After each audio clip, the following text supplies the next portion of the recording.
The courtroom of the U.S. District Court for the District of Columbia was crowded and strained, a hush settling over the room. The air still seemed to vibrate with the echo of Judge Barl Howell's dismissive chuckle, an unsettling sound against the polished mahogany walls.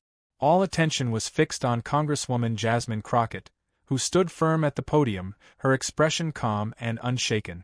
Just moments earlier, Judge Howell, the formidable former chief judge of one of the nation's most powerful federal courts, had openly laughed at Crockett's claim that the government was concealing critical evidence in a nationally significant voting rights case. "Counselor," Howell had remarked with a smirk, "that sounds like a conspiracy theory.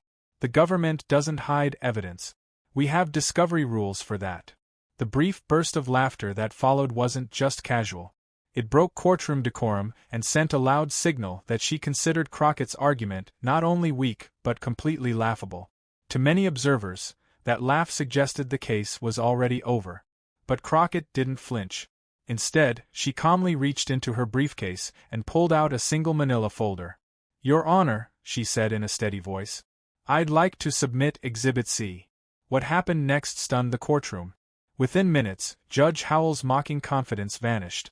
She halted the proceedings and announced an immediate recess, visibly shaken by the evidence Crockett had introduced. The moment marked a dramatic turning point, not only in the case, but in Howell's reputation as a judge who prided herself on controlling her courtroom.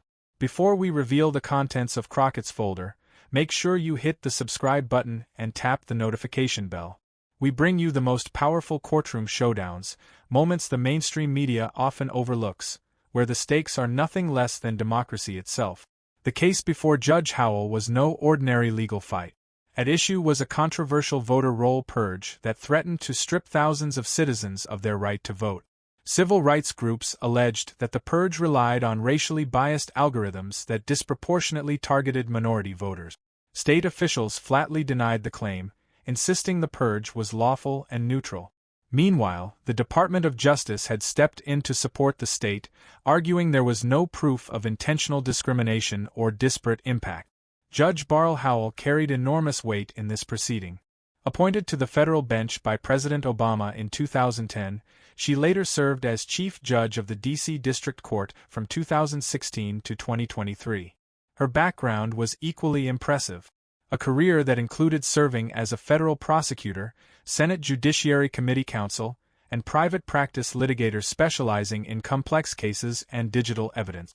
Known for her razor-sharp intellect, efficiency, and intolerance for unfounded claims, Howell had long been respected across political lines. Her courtroom reputation was clear. She demanded precision, valued order, and had little patience for arguments she deemed speculative. What do you think about how states maintain voter rolls? Are current voting systems transparent enough to balance election security with fair access to the ballot? Share your thoughts in the comments below. We value your voice in this debate. On the opposite side of the courtroom stood Congresswoman Jasmine Crockett, bringing with her an entirely different kind of authority.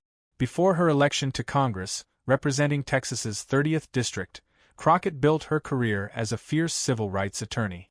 Her specialty was voting rights and election law, and she had successfully challenged multiple voter suppression laws across the country. She was known for her ability to translate complex technical evidence, statistical data, algorithms, and digital systems into clear, compelling courtroom argument. Though now serving in Congress, Crockett had gained special approval to represent the civil rights groups, in this case pro bono, calling it a fight too important to ignore. Her decision drew mixed reactions. Critics claimed her dual role as legislator and lawyer blurred ethical lines, while supporters praised her commitment to protecting democracy from both the legislative and legal front. That day, the legal battle centered on discovery. Crockett's team had filed a motion to compel the production of algorithmic data tied to the purge, arguing they could not expose discriminatory practices without access to the system's technical record. State officials and DOJ attorneys pushed back, saying every relevant document had already been turned over. Judge Howell's questioning of Crockett's co-counsel had been sharp and often dismissive, framing the motion as little more than a fishing expedition.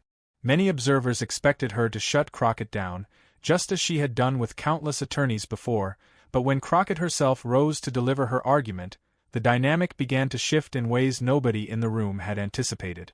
"Your Honor," Crockett began with deliberate calm, "our request isn't based on speculation. We have concrete technical indicators that show key algorithm documentation is still missing." Howell's expression hardened as she cut in. "Congresswoman Crockett, the government has certified it has produced all relevant records. What proof do you have to say otherwise?"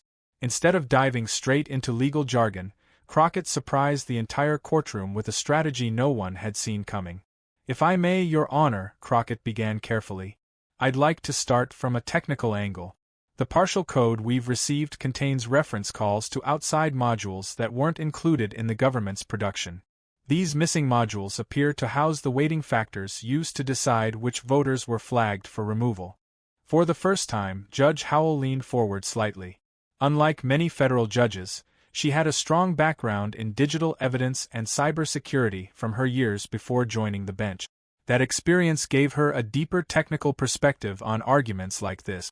"Even if those modules exist," Counselor Howell interjected, "what proof do you have that they're discriminatory? Technical systems reference external libraries all the time. That's not evidence of concealment." Crockett nodded, acknowledging the point. "You're absolutely correct, Your Honor, most systems do call external libraries, but in this case, we've identified specific API calls to a module labeled demographic relator that the government hasn't produced. And within those calls, we found variable names like race XY and ethnic indicator that strongly suggest these factors were being considered in the purge algorithm." Howell's expression changed. No longer dismissive, but curious. "Those names are interesting, Congresswoman. But names alone don't prove how the system functioned. Developers often use sloppy or misleading naming conventions." "I agree with you completely," Crockett replied smoothly, building on the judge's skepticism instead of resisting it. "Variable names by themselves wouldn't justify our motion. But we also uncovered log files showing that 83.6% of the voters flagged for removal lived in predominantly minority census blocks, even though those blocks only make up 24.2% of the state's population. That extreme disparity is what led us to dig deeper." Judge Howell frowned. "Disparities don't automatically prove intentional discrimination, Congresswoman. There could be legitimate explanations for those numbers." "That's exactly why we need the missing modules, Your Honor," Crockett countered. "Without them, we can't determine whether lawful factors or unlawful ones produce those results." At that moment, DOJ Attorney Sarah Jenkins rose from her seat. "Your Honor, the government has already certified that it turned over all relevant documentation. Counsel's claims about missing modules are pure speculation without any foundation." Howell nodded, seeming to agree. "Miss Jenkins makes a fair point. Congresswoman, you're asking this court to compel production of files the government swears don't exist or aren't relevant. What actual evidence do you have that challenges their certification?" This was the pivotal moment. Crockett paused, measuring her words. "Your Honor, we believe the government's certification is at minimum incomplete." Her calm delivery contrasted with the gravity of her claim. In federal court, even hinting that DOJ attorneys had misled the bench was extraordinary. Howell's eyes narrowed. "That is a serious allegation, Congresswoman. Are you accusing the Department of Justice of making false statements to this court?" "I'm not accusing anyone of bad faith," Crockett clarified. "What I'm saying is that there's a clear gap between what the government says it has produced and what outside evidence shows exists. That gap cannot be ignored." The judge's skepticism sharpened. "And your evidence for this?" Crockett's voice stayed steady. "3 indicators, Your Honor. First, the unexplained code references we already discussed. Second, a FOIA response from another federal agency that explicitly mentions the demographic hot relator module, proving it exists. And third, and most important, emails between developers discussing the need to move demographic weighting factors into an external module for compliance purposes." This last point drew a visible reaction from Judge Howell. "You have emails referencing deliberate separation of demographic data. Why didn't you include those in your initial filing?" "Because we only obtained them yesterday through a public records request," Crockett answered. "They were not part of the government's discovery production, even though they clearly fall within our request." Jenkins immediately jumped back to her feet. "Your Honor, the government has no knowledge of these so-called emails. Without reviewing them, we can't respond to counsel's description. Judge Howell turned back toward Crockett. Do you have these emails with you, Congresswoman? Yes, Your Honor, Crockett said, reaching toward her briefcase. Then she paused. Before I hand them over, I want to be clear. Our intention isn't to embarrass the Department of Justice. Our only goal is to ensure full discovery of the algorithmic components directly tied to our claims. Howell's patience was wearing thin. Let's see these emails, Counselor. It was in that very moment, right before Crockett unveiled the records, that she made an assertion so bold, so unlikely, that Judge Howell herself broke into laughter. Your Honor, Crockett said steadily, these emails indicate that certain modules were deliberately excluded from discovery in this case, and others like it to block any examination of how demographic factors influence voter purge decisions. And that was the moment Judge Howell laughed. A short, sharp chuckle that broke the seriousness of her courtroom and violated typical judicial decorum. With a smirk she said, Counselor, that sounds like a conspiracy theory. The government doesn't hide evidence. Discovery rules exist for a reason. The laugh was brief, but unforgettable. It was a clear message that the judge viewed Crockett's claim not just as weak, but ridiculous. Ridiculous enough to crack her normally controlled demeanor. The courtroom went silent. Dozens of eyes turned toward Congresswoman Jasmine Crockett, who stood perfectly still at the podium, her face calm and unwavering in the face of the judge's dismissal. Your Honor, Crockett replied evenly. I'd like to present Exhibit C. From her briefcase, she pulled the manila folder and handed it to the court clerk. Judge Howell began flipping through the contents, and the transformation was immediate. The dismissive smile vanished. Her brows furrowed as she scanned page after page, sometimes rereading a line as disbelief spread across her face. The entire courtroom sat frozen in silence. Every turn of the page built more tension. After only 2 minutes, though it felt much longer, Judge Howell looked up sharply at the DOJ attorney. Miss Jenkins, are you familiar with these communications? The government lawyer looked genuinely baffled. No, Your Honor. As I stated earlier, we have no knowledge of these emails. The judge's voice was suddenly serious, stripped of all sarcasm. These appear to be internal communications between the developers of the voter verification system and legal counsel. They explicitly discuss, quoting directly, segregating demographic weighting factors into standalone modules that would not be included in standard discovery productions. She flipped another page here.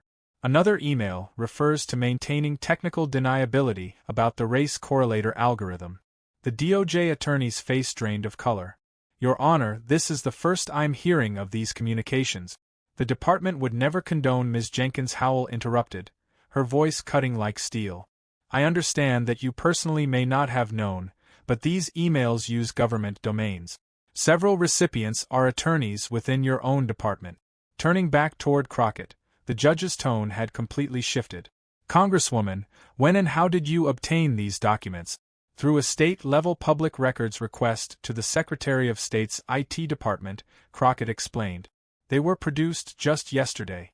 It appears state employees weren't aware these communications had been withheld from the federal discovery production. Judge Howell picked up another sheet from the folder. Her expression darkened. This email refers to creating, and I quote, alternate documentation for litigation purposes, omitting any mention of the demographic correlator. Congresswoman, do you believe this so-called alternate documentation is what was given to you in discovery? Yes, Your Honor, Crockett answered without hesitation. The file check sums in these emails match exactly with the discovery files provided to us, but those checksums differ from the original technical specifications referenced elsewhere in the chain. The judge slowly removed her glasses, a gesture familiar to attorneys who knew it signaled deep concern. Setting the documents down, she said firmly, the court will take a 15-minute recess. Miss Jenkins, you are to contact your supervisors immediately. Congresswoman Crockett, I will need authenticated copies for the record. As Judge Howell rose from the bench, the shift in atmosphere was unmistakable. The laughter and dismissiveness were gone. Her expression was grave, reflecting the weight of potential discovery misconduct now looming over the case. When court reconvened, the tone was completely different. Judge Howell's words were measured, but unmistakably serious. Based on my preliminary review of Exhibit C, I have substantial concerns about the completeness of the government's discovery productions. These communications strongly suggest the deliberate withholding of technical documentation central to the plaintiff's discrimination claims. Her gaze locked on the DOJ attorney.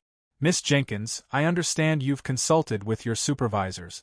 What is the government's position on these documents? The attorney stood visibly shaken. Your Honor, the department takes this matter extremely seriously. We've begun an internal review to determine how such communications could have been omitted. Until that review is complete, we cannot comment on their authenticity or context. That's not enough, counsel, Howell shot back firmly. These records don't suggest oversight.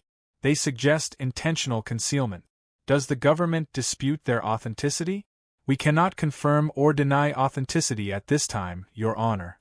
We need to review. Howell cut her off. Her patience is gone. I'm not asking for a full investigation right now. I'm asking whether you have any immediate basis to dispute the authenticity of emails sent to and from government domains discussing government systems with government attorneys included in the chain. The attorney hesitated. No immediate basis, Your Honor. Then the court will proceed on the presumption that these emails are authentic unless proven otherwise, Howell said flatly, turning back to Crockett. Judge Howell leaned forward slightly. Congresswoman, what specific relief are you requesting in light of these disclosures? Remaining calm and solution-focused, Crockett responded with precision. Your Honor, we ask for 3 remedies. First, the immediate production of all modules referenced in these emails, particularly the demographic correlator module. Second, permission to depose the individuals identified in these communications to understand the full algorithm architecture. Third, in light of the clear attempt to withhold critical evidence, we request the court appoint an independent technical expert to review the system for discriminatory features. Judge Howell considered the request carefully, then nodded. Those requests appear reasonable under the circumstances. Turning to the government's attorney, she asked, Miss Jenkins, do you require time to respond? Yes, Your Honor, Jenkins replied nervously. Given the seriousness of these allegations, we request 14 days to investigate and prepare a response. The judge's expression showed immediate disapproval. 14 days is far too long. The government will have 3 business days to verify the existence of these modules and begin producing them. Regarding the independent technical expert, I am inclined to grant that immediately. Her voice was firm and deliberate. Let me make this absolutely clear to all parties. This court takes discovery obligations with the highest seriousness. If there has been intentional withholding of evidence, those responsible will face significant consequences. Turning back toward Crockett, Judge Howell's tone softened slightly. Congresswoman, the court appreciates your diligence in pursuing this matter. Your technical knowledge and persistence have brought to light what appears to be a significant discovery failure, something that might otherwise have gone unchallenged. It was a striking reversal. Just minutes earlier, Judge Howell had laughed at Crockett's claims. Now, she was openly acknowledging the Congresswoman's expertise and the importance of her evidence. Observers in the courtroom understood they were witnessing something remarkable. A federal judge fundamentally changing course in real time, persuaded by evidence that could no longer be dismissed. The impact stretched far beyond that single hearing. What began as a routine discovery dispute had grown into a profound debate about transparency, accountability, and the role of algorithms in voting rights cases. By the next morning, Judge Howell issued a formal written order that expanded on her bench rulings. The order appointed Dr. Eleanor Chen, a nationally respected computer scientist known for her work on algorithmic bias, as the court's independent expert.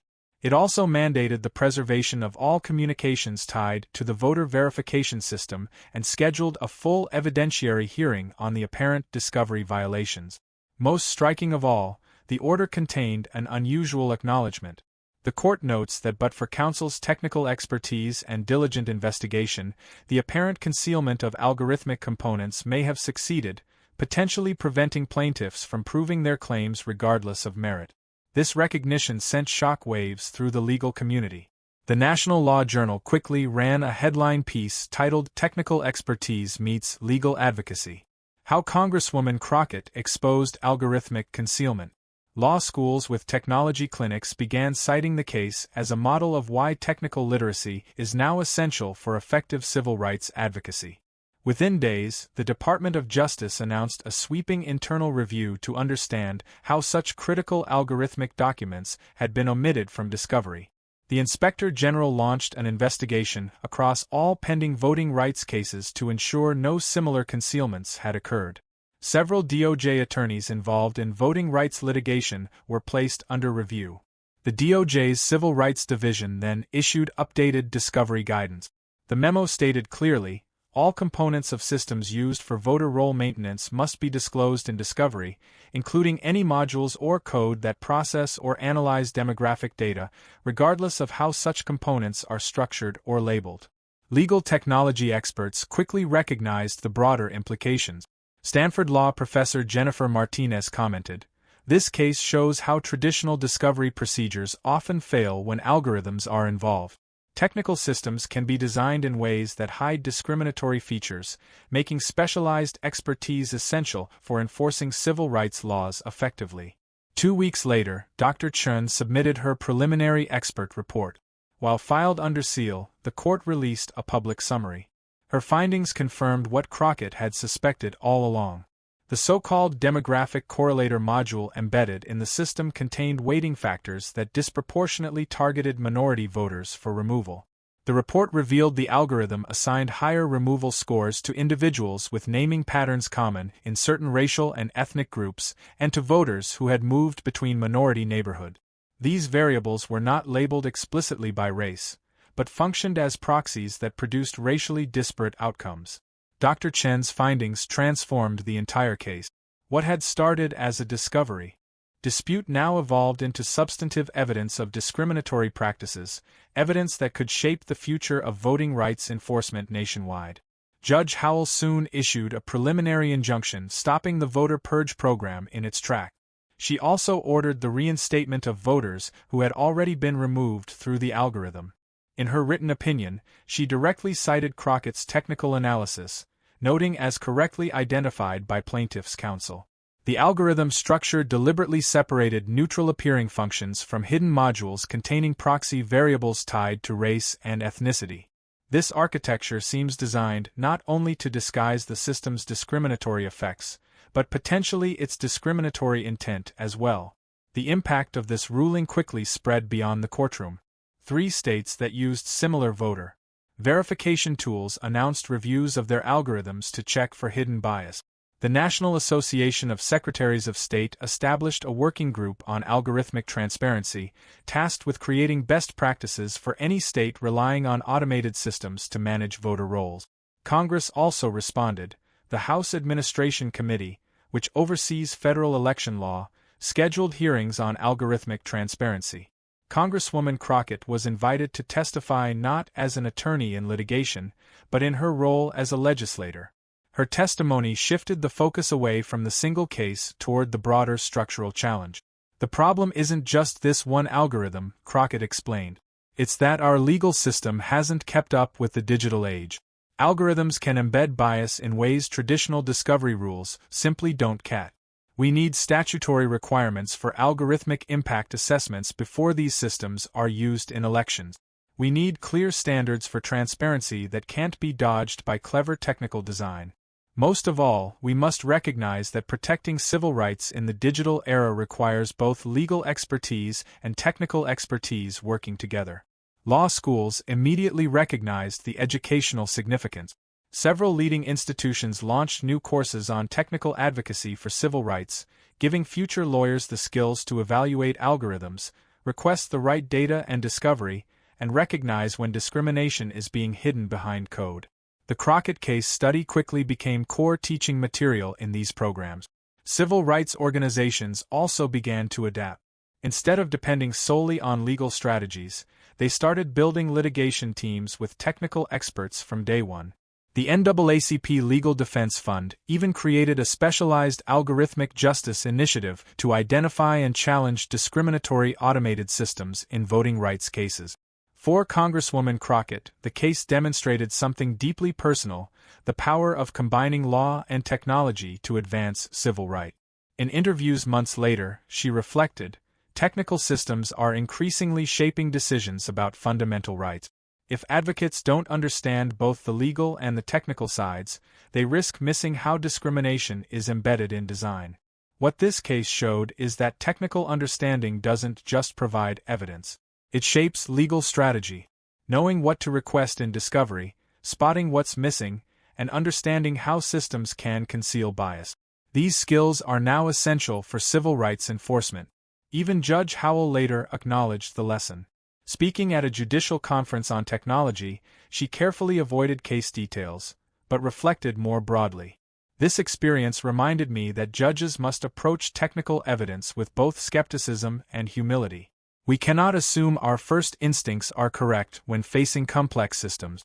Most importantly, the judiciary has a duty to ensure that technological complexity never becomes a shield against accountability. That requires ongoing judicial education and serious attention to expert testimony, especially in cases affecting fundamental rights. 1 year after that dramatic hearing, the ripple effects were clear. The state replaced its voter verification program with a new system that included public algorithmic impact assessments and regular bias audit. Thousands of improperly purged voters were restored to the rolls. Most importantly, the Department of Justice implemented new national requirements mandating full algorithmic transparency in voting rights litigation, ensuring such concealment could never happen again. Legal commentators summed it up best. Some of the most important developments in civil rights don't come from Supreme Court rulings, but from moments when determined advocates expose injustices that might otherwise stay hidden. The day Congresswoman Crockett wiped the smile off Judge Howell's face with undeniable evidence was one of those moments. It reshaped not only a single case, but the way our system confronts algorithmic discrimination in voting rights. If this story of technical evidence overcoming judicial doubt inspired you, don't forget to like this video and subscribe to our channel. Share it with someone interested in how modern civil rights advocacy requires both legal insight and technical expertise. The fight for algorithmic justice continues, and we'll be here covering the moments that matter.